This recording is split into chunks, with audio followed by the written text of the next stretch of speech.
Hello and welcome again to Peppermint Wednesday. My name is Peter Roper. I'm known as the Family Businessman, and welcome to my video blog where I'm asked questions by my clients on a weekly basis about family business. So here's a question that I was asked very recently. What happens when a family member leaves? Now, that's interesting. You see, my experience tends to be that people only think about this when it happens, because most people think it's never going to happen. Most people create a family business and they're all in for the long term in the main once they become involved in it. And so nobody thinks about the fact that someone's going to leave, or when they do think about it, it's probably when they're close to retiring, and all of a sudden all sorts of ideas go in people's heads. And I've seen loads of arguments develop in very good, rational families. And the reason being is that all of a sudden somebody said, by the way, I've had enough, something's happened and I'm off in 3 months' time. Bingo. Well, we thought you wouldn't leave for another 5 years. Well, look, life's changed. Maybe it's a health issue, maybe it's a family issue, maybe they've just decided they want to see the world. It doesn't really matter. The point is what happens? Has that been thought through in terms of the ownership of the business?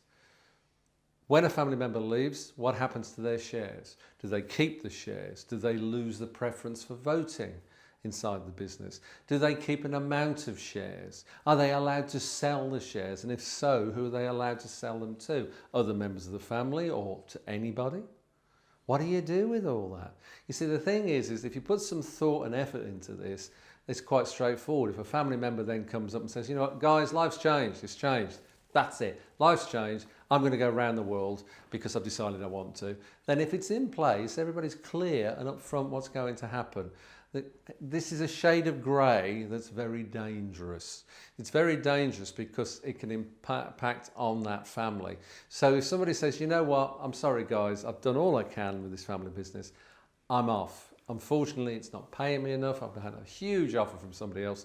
I've got the family to feed. I have to go. That's my decision. Now, if you take the emotion out of that, because the rest of the family will go, well, you're leaving us and all the rest of it. If there's a process in place that says, okay, guys, we understand it, we accept it, here's the things that will happen in that case.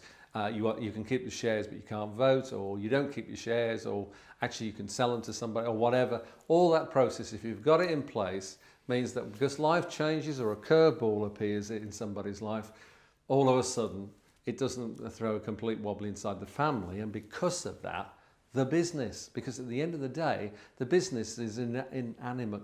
It's not an object even. So it will not differentiate between people coming and going, other than what they contribute to the business itself.